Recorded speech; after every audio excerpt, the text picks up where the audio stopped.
एक बार फिर से मैं निकल पड़ा हूँ बिहार के महापर्व कहे जाने वाले छठ पूजा को आप तक पहुँचाने। फिलहाल मैं हूँ रेलवे स्टेशन पे और जा रहा हूँ बिहार के सिवान डिस्ट्रिक्ट में। आखिर महापर्व बिहार का है तो मजा तो बिहार में ही आएगा ना। तो जब तक मेरी ट्रेन नहीं आती है मैं आपको बता देता हूँ छठ पूजा के बारे में। छठ पूजा बेसिकली 4 दिन का होता है। पहला दिन नहाए खाए, दूसरा दिन रसियाओ रोटी, तीसरा दिन बड़ी छठ और चौथा दिन अर्घा। और इससे पहले कि मैं आपको इन चीज़ों के बारे में अच्छे से बताऊं, मुझे मेरी ट्रेन में चढ़ जाने दीजिए। ओके, मैं तो चढ़ चुका हूँ। अब आपको बता देता हूँ डे 1 यानी कि नहाए खाए वाले दिन के बारे में। नहाए खाए वाले दिन कुछ खास नहीं होता है। उसमें बस जो व्रत करने वाले होते हैं उनको प्याज और लहसुन खाना बंद करना होता है उस दिन से। और दूसरा दिन यानी कि रसियाओ रोटी, जो कि आज है, मैं आपको घर पहुंच के बताऊंगा। मैं स्टेशन पे तो उतर चुका हूँ और ये देखिए कितने सारे लोग वापस अपने घर आए हैं इस महापर्व को मनाने के लिए। तो मैं आपको बताने वाला था रसियाओ रोटी वाले दिन के बारे में। रसियाओ रोटी वाले दिन गुड़ की खीर, जिसे रसियाओ बोला जाता है, उसे रोटी के साथ खाया जाता है। ये लोग ये रसियाओ रोटी खाने के बाद परसों यानी कि 4th डे अर्घा होने के बाद ही वापस दोबारा खाना खा पाएंगे। इसको खाने के बाद से इनका निर्जल उपवास शुरू हो जाता है। अभी के लिए इनको खाने देते हैं और हम चलते हैं सोने के लिए, क्योंकि कल है बड़ी छठ और कल सुबह से लेकर शाम तक हमारे पास बहुत ही काम होंगे। बहुत ही कुछ होगा रिकॉर्ड करने के लिए। सुबह हो चुकी है और आज है छठ पूजा का तीसरा दिन यानी कि बड़ी छठ। ऐसे तो बड़ी छठ में घाट पे शाम से जाया जाता है, लेकिन तैयारियां तो सुबह से ही शुरू हो जाती हैं। और आज सुबह उठते ही उठते मेरे दिमाग में तो छठ पूजा के गीत बजने लगे हैं। माहौल ही ऐसा है जैसे कि अभी घाट की तरफ आपको लेके चलता हूँ। छठ घाट पे आ गया हूँ। सारे के सारे जो जिनके सामने पूजा होती है, जिसे छठी मैया मान के पूजा की जाती है, उन सबको यहाँ पेंट कर दिया गया है। और ये यहाँ का घाट है जहाँ पे अर्घा दिया जाएगा। इसकी भी प्रॉपर साफ़ सफाई हो चुकी है, बड़े ही अच्छे तरीके से पूरी साफ़ सफाई हो चुकी है। इस पेड़ के नीचे ये सारे पेंट हो चुके हैं। आज के दिन है बड़ी छठ और ये सारी चीज़ें हो चुकी हैं। और यहाँ पे गांव वालों ने जैसे लाइट्स वगैरह का भी प्रॉपर इंतज़ाम कर रखा है। और सिर्फ घाट पे ही नहीं, घर में भी तैयारियां एकदम ज़ोरों शोरों से हो रही हैं। जैसे कि सबका फेवरेट ठेकुआ भी बन रहे हैं। और जितने भी नॉन बिहारीज हैं इनको तो ये चीज़ सबसे पसंद होती है। सबसे ज़्यादा डिमांड तो इसी चीज़ की है। लेकिन सिर्फ यही नहीं होता है, फल भी तो होते हैं और फल भी धुल रहे हैं। सभी फलों को धुलने के बाद इन्हें डलिया में सजाया जाएगा और फिर उसके बाद से पूरा परिवार निकलेगा एक साथ घाट की तरफ।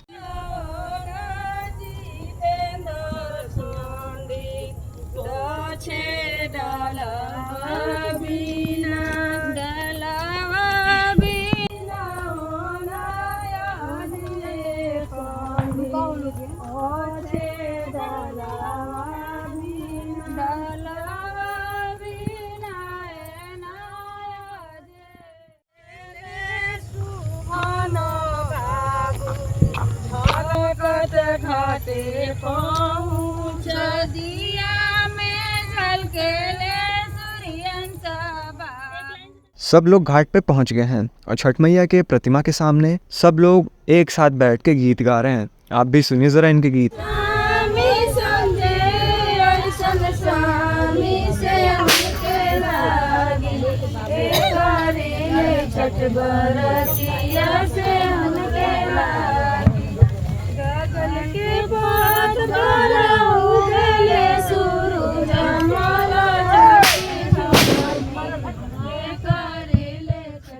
इन गीतों को बैकग्राउंड म्यूजिक की ज़रूरत नहीं है क्योंकि माहौल ही कुछ ऐसा है। बिना बैकग्राउंड म्यूजिक के भी ये गीत बहुत ही सुरीले लगते हैं।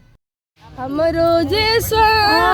रोजे बाबू का नाम हम रोजे बाबू अंशु ऐसन बाबू से उनके लाई करीले छठ बरतिया से उनके लाई। ढलते हुए सूर्य देव को नमस्कार करते हुए सभी लोग अपने घर की तरफ चल देते हैं क्योंकि कल है अर्घा का दिन यानी कि आखिरी दिन छठ पूजा का। और अभी ये लोग जाके अपने अपने घर में कोसी भरेंगे। चलिए मैं आपको दिखाता हूँ कोसी कैसे भरते हैं ये लोग। यहाँ भरी जा रही है कोसी। और कोसी क्यों भरी जाती है इस चीज़ के लिए आपको पता होना चाहिए कि छठ पूजा क्यों मनाया जाता है। और ये चीज़ मैं आपको बताता हूँ।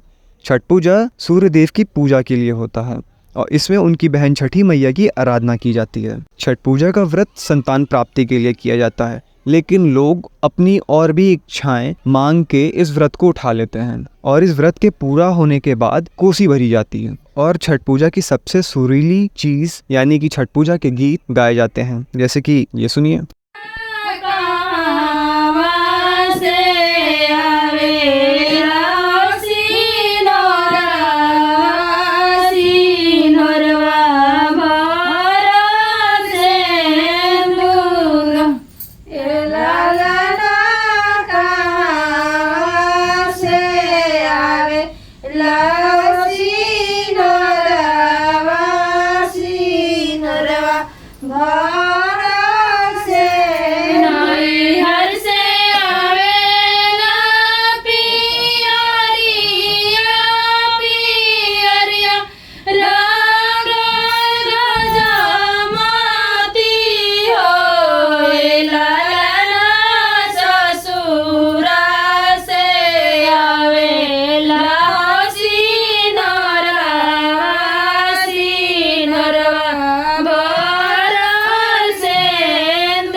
रात के 3 बज गए हैं और हम जा रहे हैं घाट की तरफ। मैं आपको दिखाता हूँ अब घाट को। सब लोग कोसी लेके गए हैं घाट में। जो कोसी कल भरी गई थी आज उसे सुबह 3 बजे यहाँ लेके आए हैं घाट पे, और घाट पे इसे कुछ समय रखने के बाद इसे वापस घर भेज दिया जाता है और फिर धीरे धीरे एक एक करके पूरा परिवार यहाँ आ जाता है घाट पे, ताकि सुबह जो चौथा दिन यानी कि अर्घा का दिन, अर्घा को कंप्लीट किया जा सके और छठ पूजा खत्म हो। धीरे धीरे सुबह होने लगी है और अब बस इंतज़ार है तो सूर्योदय का, ताकि जल्दी से अर्घा दिया जा सके।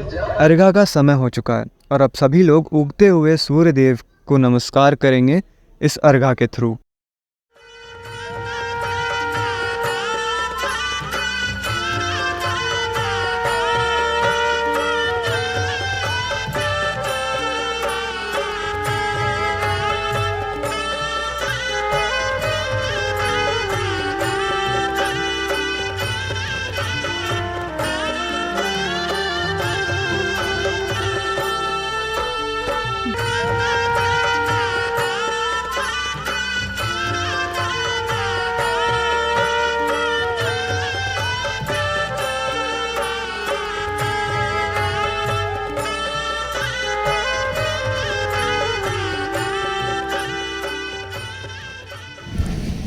इसी के साथ छठ पूजा खत्म हो चुकी है और मिलते हैं अब आपसे अगले व्लॉग में।